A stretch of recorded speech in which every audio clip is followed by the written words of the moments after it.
بسم اللہ الرحمن الرحیم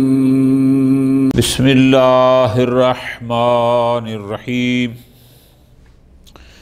ولا يخفى عليك أن التقية قد تكون خوفا من الضرر على نفس المتقي أو إرضه أو ماله إلى آخره۔ بحث امامت سے مربوط جو آخری بحث تھی وہ تھی تقیہ سے متعلق۔ آیت اللہ شیخ محمد آل مظفر رحمۃ اللہ علیہ کی عبارت متن ہم نے پڑھ لیا، اور اب ہم اسی کی تھوڑی سی تفصیل اور وضاحت جو آیت اللہ سید محسن خرازی دام ظلہ العالی نے فرمائی ہے، کچھ آج اور کچھ انشاءاللہ زندگی رہی تو کل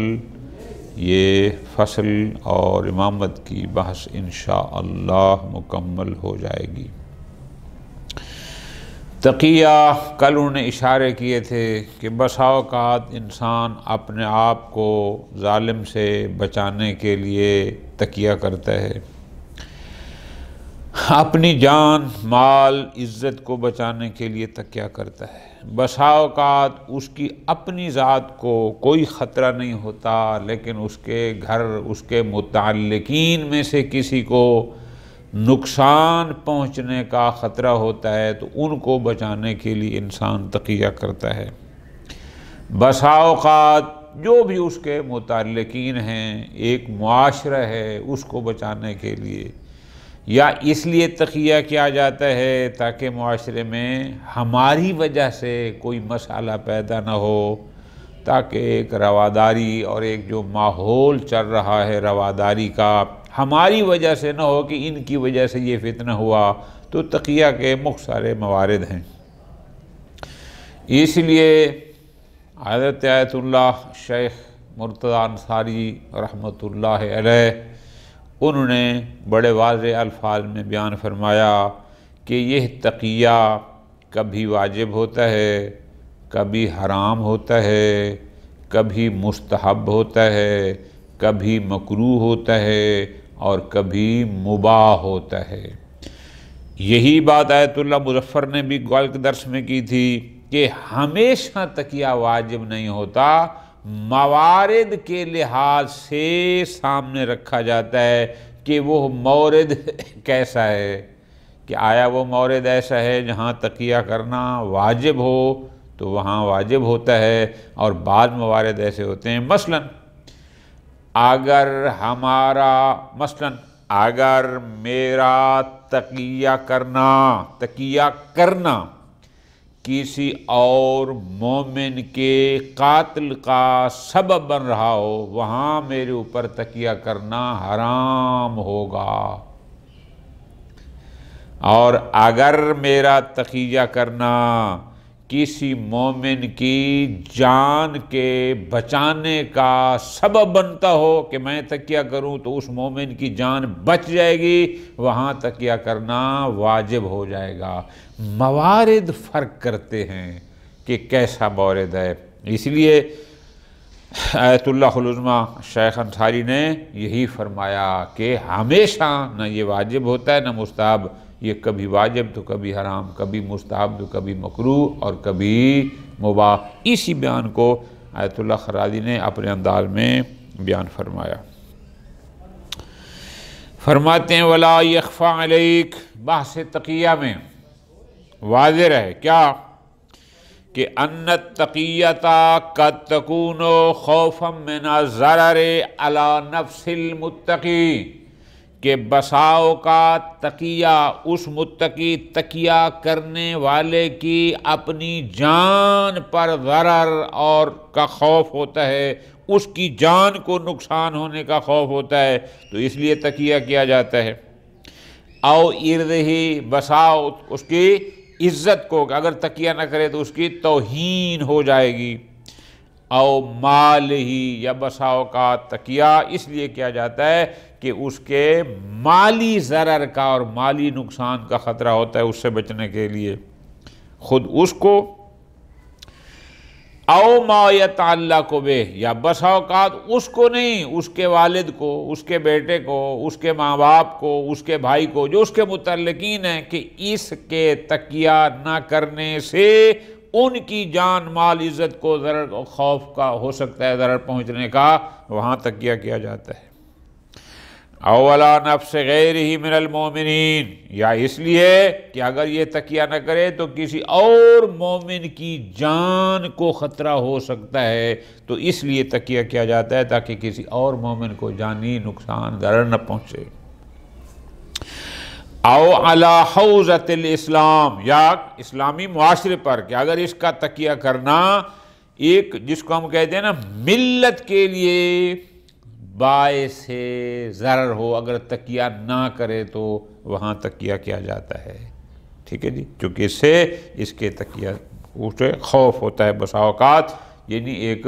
اسلامی معاشرہ، ایک اجتماعی جو اسلامی ہماری کیفیت ہے ملت کے حوالے سے، اس پر ضرر کا خوف ہوتا ہے، تکیہ نہ کرنے سے اس لیے تکیہ کیا جاتا ہے۔ کیسے؟ فرماتے ہیں وہ اس لیے کہ لأجل تفریق کلماتہم، اس لیے کہ اگر تکیہ نہ کیا جائے تو اہل اسلام پراگندہ ہو جائیں گے، ان کی وحدت اسلامی ختم ہو جائے گی، اس لیے بھی تکیہ کیا جاتا ہے تاکہ وحدت برقرار رہے۔ وَقَدْ تَكُونُ التَّقِيَّةُ مُدَارَاتًا، بسا اوقات یہ تکیہ مدارائی ہوتا ہے، مداراتی ہوتا ہے، مراد کیا؟ یعنی لوگوں سے ایک اچھا برتاؤ رکھنے کے لیے، حسن سلوک کرنے کے لیے، کوئی خوف و ضرر نہیں ہے، لیکن یہ ہے کہ لوگوں کے ساتھ ایک بہتر انداز میں چلنے کی خاطر مدارات، ایک ہم آہنگی قائم رکھنا، مل جل کے چلنا، اس لحاظ سے خوف من دون خوف و ضرر فعلی، کوئی خوف نہیں ہوتا، کوئی فی الحال کسی قسم کا نقصان بھی نہیں پہنچ رہا ہوتا، لیکن بِأَن يَكُونَ الْمَقْصُودُ مِنْهَا، کیونکہ اس وقت اس تقیہ سے ہمارا مقصد کیا ہوتا ہے؟ جلب و مودت العامہ، تاکہ ہم ان کے ساتھ ایک اچھا برتاؤ رکھیں، اچھی ہم آہنگی رکھیں، اس سے جو عامہ ہیں یعنی جو خلاف شیعہ ہیں ان کی مودت کو جذب کر سکیں، ان کے دل میں اپنی جگہ بنا سکیں، وَالتَّحْیِیبُ بَیْنَنَا وَبَیْنَہُم، تاکہ ہمارے ان کے درمیان ایک محبت اور دوستی کا رشتہ پیدا ہو جائے، تعلق پیدا ہو جائے، اس لیے بھی بسا اوقات یہ کیا جاتا ہے، ٹھیک ہے جی۔ فرماتے ہیں وَلَعَلَّ الْمُصَنِّفُ أَشَارَ إِلَى الْأَوَّلِ حَيْثُ قَالَ، شاید پہلی قسم تھی او خوف، یعنی ضرر سے بچنے کے لیے خود یا اپنے متعلقین یا مومنین کو بچانے کے لیے، اس کی طرف اشارہ کیا علامہ مظفر رحمۃ اللہ علیہ نے، جہاں فرمایا تھا کہ هِيَ لَقَدْ كَانَتْ شِعَارًا لِآلِ الْبَيْتِ علیہم السلام دفعاً للضرر عنہم وعن اتباعہم وحقناً لدمائہم، یہ پہلی قسم تھی کہ اپنے آپ کو، اپنے مومنین کو اہل ظلم کے زہر سے محفوظ رکھنے کے لیے اور مومنین کے خون کو محفوظ کرنے کے لیے ائمہ کی روش یہ تھی کہ وہ تقیہ فرماتے تھے۔ وَأَشَارَ إِلَى الثَّانِي، اور جو دوسری قسم ہے یعنی تقیہ مداراتی، یعنی ایک لوگوں سے بہتر ہم آہنگی کرنا، ایک بہتر معاشرت کرنے کے لیے، اس کی طرف اشارہ ہے، جہاں یہ فرمایا تھا کہ بسا اوقات ائمہ تقیہ فرماتے تھے استصلاحاً لحال المسلمین، مسلمانوں کی حالت کو درست کرنے کے لیے، کہ تقیہ کے ذریعے ان کو ٹھیک کیا جا سکتا ہے، وَجَمْعًا لِكَلِمَاتِهِمْ وَلَمًّا لِشَعْثِهِمْ، تاکہ ان کو ایک وحدت کے کلمے پر اکٹھا رہے اور ان کو پراگندہ ہونے سے محفوظ کر کے ایک ہی جگہ پر رکھے، تفریق سے بچایا جا سکے، شاید مراد یہی تھی، یہ جو تقیہ مداراتی ہے۔ آگے فرماتے ہیں وَلَكِنَّ ظَاهِرًا مِن مُلَاحَظَةِ تَمَامِ الْعِبَارَةِ، بہرحال آیت اللہ خراج یہ فرماتے ہیں کہ اگر ہم علامہ مظفر رحمۃ اللہ علیہ کی پوری عبارت کو سامنے رکھیں تو اس سے یہ لگتا ہے کہ انہو بصدد بیان القسم الاول، کہ وہ فقط پہلی قسم بیان کرنا چاہتے ہیں، کیا کہ تکیہ ضرر سے بچنے کے لیے ہوتا ہے، اپنے آپ کو بھی نقصان سے بچانا، اپنے متعلقین کو بھی بچانا، دیگر مومنین کو بچانا، اس لیے تکیہ ہوتا ہے۔ کیوں؟ اس لیے فإن الاستدلال لہ، اس لیے کہ انہوں نے جو تکیہ پر دلیل دی ہے کہ تکیہ ضروری ہے، انہوں نے کیا مثال دی کہ ان القطع والاتقاء فی مواضع الخاطر، کہ جہاں عقل انسانی بھی یہی کہتا ہے کہ جہاں انسان کو خطرہ ہو وہاں وہ اظہار نہ کرے، یعنی جس کو پتہ ہو کہ یہاں میں اگر اپنے عقیدے کا اظہار کروں گا یا جس کو مانتا ہوں تو اس سے میری جان مال کو خطرہ ہے، عقل انسانی یہی کہتا ہے کہ پھر اس کو چھپا کے رکھ، اس کو ظاہر کرنے کی ضرورت نہیں۔ ان القطع والاتقاء فی مواضع الخاطر من فطرت العقول، یہی فرمایا علامہ مظفر نے کل بھی کہ یہ عقل بھی یہی کہتا ہے کہ جہاں بھی تمہیں ایسا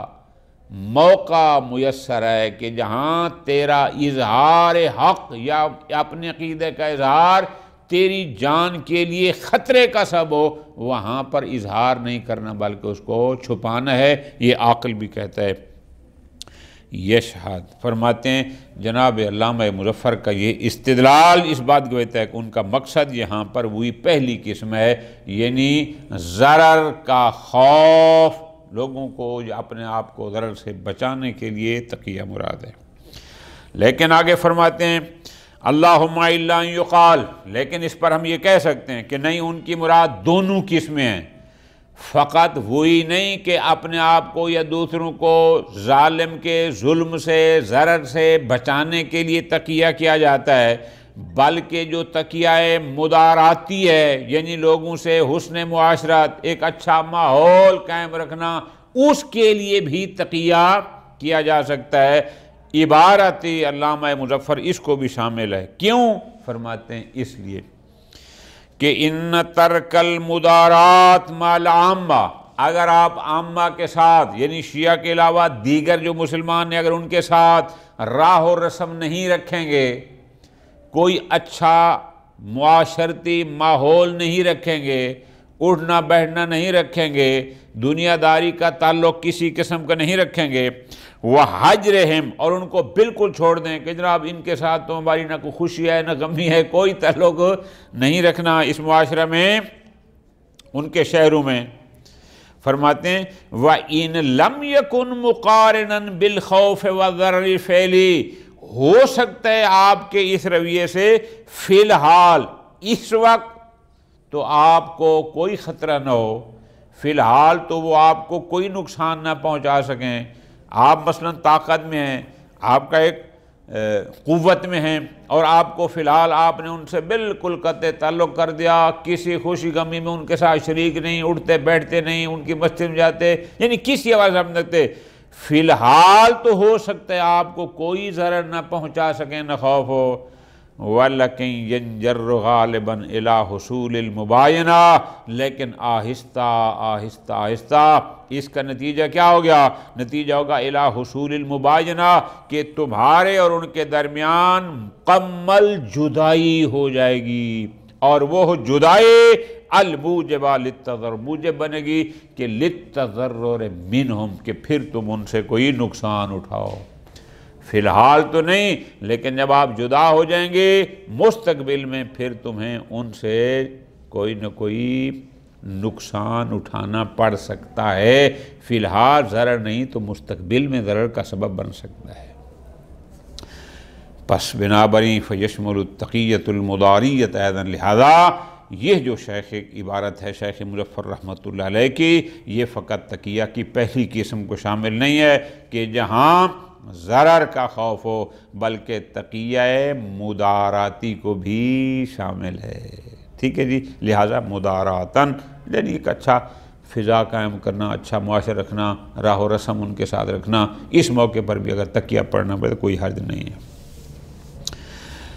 فرماتے ہیں وَكَيْفَ كَانَ فَمَا دَلَّ عَلَى التَّقِيَّةِ الْمُدَارَاتِيَّةِ، بہرحال تقیہ فقط اس مقام پر، فقط اسی مقام پر نہیں کہ جہاں دوسرے سے ضرر اور نقصان کا خوف ہو، مداراتن یعنی اچھا ماحول قائم رکھنے کے لیے بھی تقیہ کیا جا سکتا ہے۔ اس پر ہمارے پاس دلیل روایت ہے حشام کندی کی، وہ کہتا ہے سمعت ابا عبداللہ علیہ السلام یقول، میں نے خود سنا امام جعفر صادق علیہ السلام فرما رہے تھے۔ کیا فرما رہے تھے؟ فرمایا ایاکم، بچو، اپنے مومنین کو، اپنے شیعہ کو، اپنے محبت کرنے والے کو، چاہنے والوں کو حکم دیا ایاکم، یہ ایاکم یعنی عربی میں استعمال ہوتا ہے بچنے کے معنی میں، اپنے آپ کو بچاؤ، یا جیسے کہتے ہیں نحو میں کہتے ہیں ایاکا والا صدا، بہرحال ایاکم تم بچو، کس سے؟ ان تعملوا عملا، کہ تم کوئی ایسا کام کرو، نعیر بہ، نون ہے، کہ تمہارے اس عمل سے ہمارے اوپر انگشت نمائی کی جائے، ہمارے سردنش کی جائے، عمل تمہارا ہو اور ہمارے اوپر عیب جوئی کہ یہ جعفر صادق کا شیعہ ہے جو یہ کام کر رہا ہے، ایسا عمل کرنے سے بچو۔ لفظوں پہ غور، امام نے فرمایا فَإِنَّ وَلَدَ السُّوءِ، جو بری اولاد ہوتی ہے، کسی کا بیٹا برا ہو، فلان ہو، یعیر والدہ بعملہ، اس برے اولاد کے عمل کی وجہ سے اس کے باپ پر انگشت نمائی کی جاتی ہے، اس کے باپ کی سردرش کی جاتی ہے کہ فلاں کا بیٹا ہے، فلاں نے ایسی تربیت کی ہے مثلا۔ سبحان اللہ۔ امام نے فرمایا کونوا لمن انقطعتم الیہ زینا،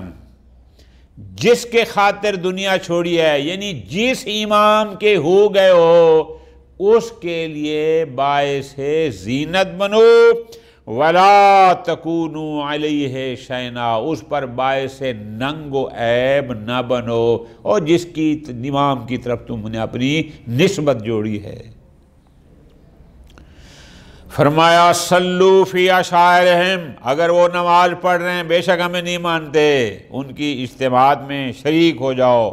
وہ اگر بیمار ہیں ان کی عیادت کرو، ان کا کوئی فوت ہو جائے ان کے جنازوں میں شریک ہو۔ اور فرمایا ولا یسبقونکم الی شیء من الخیر، کسی بھی اچھائی کے کام میں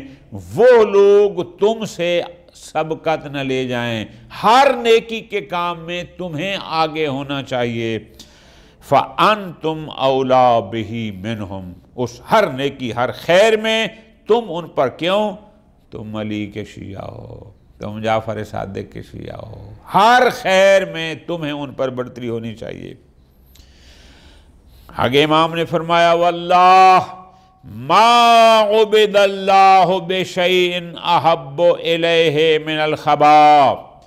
کہ اللہ کی جتنی بھی عبادات ہیں ان میں سے خبا سے زیادہ محبوب ترین عبادت کوئی نہیں ہے۔ راوی کہتا ہے میں نے امام سے سوال کیا جناب یہ خبا کیا ہے کہ جس کو آپ عبادت کہہ رہے ہیں کہ اللہ کی محبوب ترین عبادت ہے؟ جواب میں فرمایا التقیۃ، یہ تقیہ، یہ سارا تقیہ مدارات ہے، ان کے ساتھ نماز میں جانا، ان کی خوشی غمی میں شریک ہونا، ان کے بیماروں کو پوچھنا اور ان کے جنازوں میں پہنچ جانا وغیرہ وغیرہ، یہ سارا ہی تقیہ مداراتی ہے۔ الظاہر منہا، اس روایت سے کیا ظاہر ہوتا ہے کہ الترغیب الی العمل موافقا لآرائہم، امام خود فرما رہے ہیں، ترغیب دلا رہے ہیں، تشویق دے رہے ہیں کہ جب بھی کام کرو اس انداز میں کرو کہ جو ان کی رائے اور سوچ کے بھی مطابق ہو۔ وَإِلَى الْإِتْيَانِ بِالصَّلَاةِ مَعَ عَشَائِرِهِمْ، اور جہاں ان کے کوئی نماز کے اجتماعات ہو رہے ہیں ان کی نماز میں جماعت میں بھی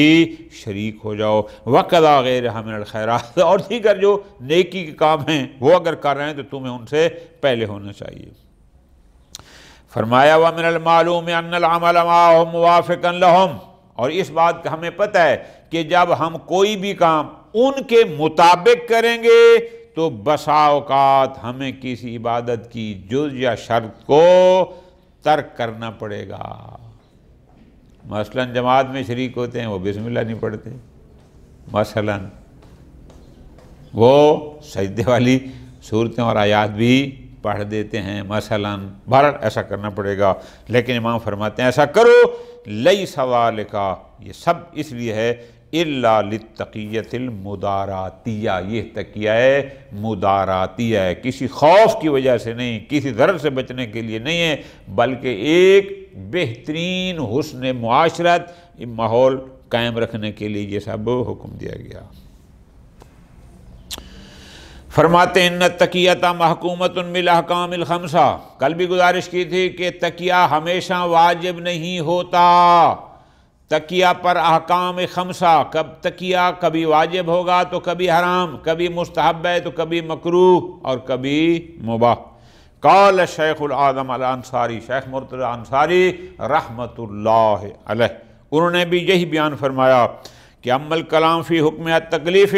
کہ تقیہ کے حکم تکلیفی میں جو بحث ہم کر رہے ہیں کہ ان التقیۃ تنقسم الی الاحکام الخمسہ، کہ تقیہ منقسم ہوتا ہے احکام خمسہ میں، یعنی جو احکام خمسہ تکلیفیہ ہیں، ہر حکم مورد کے لحاظ سے اس تقیہ پر آتا ہے، پس کبھی واجب ہے، کبھی مستحب، کبھی مباح، کبھی مکروہ، کبھی حرام، پھر ہر ایک کی وضاحت کی فرماتے ہیں۔ فالواجب، تقیہ واجب کب ہوگا؟ ما کانا لدفع الضرر الواجب فعلا، وہ ضرر جو ابھی دفع ضرر کے لیے ہو، یعنی وہ تقیہ اپنے سے یا کسی کو کسی کے ضرر سے بچانے کی خاطر جو ہوتا ہے یہ واجب ہوتا ہے اور فوری۔ ٹھیک ہے جی، کہ ابھی اگر ہم کریں گے میرا تقیہ کرنا سبب بن سکتا ہے کہ میں اپنے آپ کو، اپنے متعلقین کو یا کسی مومن کو پہنچنے والے ضرر سے میرا تقیہ اگر اس کے دفع کا سبب بن سکتا ہے، اس کو بچانے کا سبب بنتا ہے، یہاں پر واجب ہے۔ خوب اس کی مثال ہے۔ والمستحب، کبھی تقیہ واجب نہیں ہوتا لیکن مستحب ہوتا ہے، وہ کون سا؟ ما کان فیہ التحرز عن معارض الضرر، کہ جس میں ضرر کے جو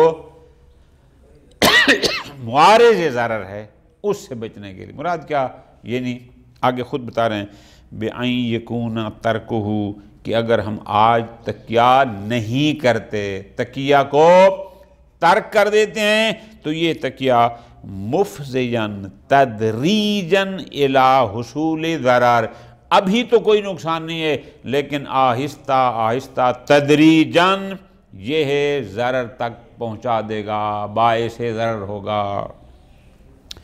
مثال کترک المدارات مع العامہ وحجرہم فی المعاشرۃ فی بلادہم، کہ اگر آپ اہل سنت کے ساتھ ایک علاقے میں رہ رہے ہیں، آپ ان کے ساتھ بالکل قطع تعلق کر دیں، ان کے ساتھ کسی قسم کی راہ و رسم نہ رکھیں، فَإِنَّهُ يَنْجَرُّ غَالِبًا، تو آخر میں اس کا نتیجہ کیا ہوتا عام طور پر کہ اِلَى حصول المباینہ، کہ تمہارے ان کے درمیان کلی جدائی ہو جائے گی، اور پھر وہ موجب بنے گی کہ پھر تمہیں وہ نقصان پہنچائیں اور تم ان سے نقصان اٹھاؤ۔ تو مستحب ہے ابھی سے تقیہ کا سہارا لو تاکہ چند سال بعد پہنچنے والے ضرر کو ابھی سے روک دو۔ والمباح، اسی طرح فرماتے ہیں تقیہ کبھی مباح بھی ہوتا ہے۔ ما کان التحرز عن الضرر وفعلہ مساویاً فی نظر الشارع، کہ تقیہ کا سہارا لینا اور تقیہ نہ کرنا نظر شارع میں دونوں برابر ہوں، کہ تقیہ کرو تو بھی مبغوض شارع نہیں ہے، تقیہ نہ کرو تو بھی مبغوض شارع نہیں ہے۔ کالتقیۃ فی اظہار کلمۃ الکفر، جیسے اگر مجبوری ہو اور کلمہ کفر کا اظہار کرنا پڑے، کلمہ کفر کا اظہار کرنا پڑے، جیسا کہ بعض علماء نے مثال بھی اس کی دی ہے۔ ہمارے پاس اس پر ایک دلیل ہے، ایک روایت ہے کہ دو بندے تھے کوفے میں، ان کو پکڑ لیا گیا اور دونوں وہ امیر المومنین کے شیعہ میں سے تھے۔ یہ روایت میں آپ کے لیے ڈھونڈ کے لایا ہوں۔ یہ روایت کافی میں ہے۔ شیخ یعقوب کلینی رحمۃ اللہ علیہ نے اس روایت کو نقل کیا۔ عبداللہ بن عطا سے وہ کہتا ہے قلت لأبی جعفر علیہ السلام کہ میں نے امام جعفر صادق امام محمد باقر علیہ السلام کی خدمت میں عرض کیا کیا رجلان من اہل الکوفہ کہ کوفہ کے دو بندے تھے، اخذا ان کو پکڑ لیا گیا، فقیلا لہما ان کو یہ کہا گیا کہ امیر المومنین علیہ السلام سے اظہار برات کرو دونوں کو، فبارع واحد منہا وابل آخر ایک نے امیر المومنین سے اظہار برات کر دیا اور دوسرے نے امیر المومنین سے اظہار برات کرنے سے انکار کر دیا۔ پھر فخلیا سبیل الذی بارع وقتل الآخر جس نے امیر المومنین سے اظہار برات کر دیا اس کو چھوڑ دیا اور دوسرے کو قتل کر دیا گیا۔ یہ راوی نے امام محمد باقر السلام کی خدمت میں عرض کیا کہ یہ دو بندے ہیں، اب ان کے بارے میں کیا؟ امام نے فرمایا، لفظوں پہ غور کرنا، اما الذی بارع فرجل فقیہ فی دینہ جس نے ان دشمن کے اس پکڑنے کی وجہ سے ظاہری طور پر امیر المومنین سے اظہار برات کیا، فرماتے ہیں رجل فقیہ فی دینہ وہ ایسا بندہ ہے جس کو اپنے دین کی سمجھ ہے، یعنی مذمت نہیں، اس نے ٹھیک کیا ہے کہ اس کو دین کی فہم ہے، فراست ہے کہ دین ایسے موقع پر کیا حکم دیتا ہے۔ وَأَمَّا الَّذِي لَمْ يَبْرَ لیکن جس نے امام علیہ السلام سے اظہار برات نہ کیا، سبحان اللہ، فرماتے ہیں فَرَجُلٌ یہ وہ شخص ہے کہ تَعَجَّلَ إِلَى الْجَنَّةِ جس نے جنت میں جانے کی طرف جلدی کی ہے۔ اب ذرا دیکھو حدیث میں اس کا مطلب ہے جس نے اظہار برات کر دیا ظاہراً اس کو امام نے فقیہ کہا، اور جس نے اظہار برات نہ کیا اور قتل ہو گیا امام نے کہا کہ اس نے جنت میں جانے میں جلدی کی ہے۔ تو یہ وہ مورد ہے کہ جہاں تکیہ کرنا اور نہ کرنا دونوں برابر ہیں۔ والمکروہ کبھی تکیہ مکروہ بھی ہوتا ہے، وہ کون سا ہے؟ ما کان ترکھا وتحمل ضرر اولا من فعلہ کہ اگر تکیہ نہیں کرتے تو کچھ نقصان ہے، کرتے ہیں تو نقصان نہیں ہے، لیکن اگر ہمارا تکیہ نہ کرنا اور پہنچنے والے نقصان کو برداشت کرنا یہ تکیہ کرنے سے بہتر ہو، افضل ہو، تو یہاں پر فرماتے ہیں مکروہ ہو جائے گا۔ کما ذکر بعضهم فی اظہار کلمۃ الکفر پس آگے فرماتے ہیں وَأَنَّ الْأَوْلَى تَرْكُهَا مِمَّنْ يَقْتَدِي بِهِ النَّاسِ لوگ جس کی اقتداء کرتے ہوں اعلان لکلمت الاسلام اس کے لیے بہتر ہے کہ پھر وہ تکیہ نہ کرے۔ پس مکروہ سے مراد یہ ہے کہ جس کی ضد افضل ہو، یعنی جہاں تکیہ نہ کرنا افضل ہو وہاں کرنا مکروہ ہے۔ والمحرمین اور تکیہ حرام کہاں ہوتا ہے؟ ما کان فی الدماء جہاں خون، کہ اگر تمہارا تکیہ کرنا کسی کی خون ریزی کا سبب بنتا ہو وہاں تکیہ کرنا حرام ہے۔ قال شہید الثانی رحمہ اللہ فی القواعد یوں فرمایا کہ تکیہ کہاں حرام ہے؟ الحرام وہ فرماتے وہ تکیہ ہے حیث یؤمن الضرر عاجلا و آجلا جہاں نہ کوئی فوری نقصان پہنچ رہا ہے وعاجلا نہ ہی طویل مدت کے بعد، جہاں کسی بھی ضرر کا کوئی خوف نہیں ہے وہاں تکیہ کرنا حرام ہے، اور دوسرا قتل مومن کے بارے میں بھی تکیہ کرنا حرام ہے۔ کیوں؟ تکیہ لوگوں کے خون کو محفوظ کرنے کے لیے جائز قرار دیا گیا، نہ کہ لوگوں کا خون بہانے کے لیے۔ وَيَشْهَدُ لَهُ مَا فِي صَحِيحَةِ محمد بن مسلم عن ابی جعفر، اور روایت صحیح ہے محمد بن مسلم کی امام محمد باقر علیہ السلام سے کہ امام نے فرمایا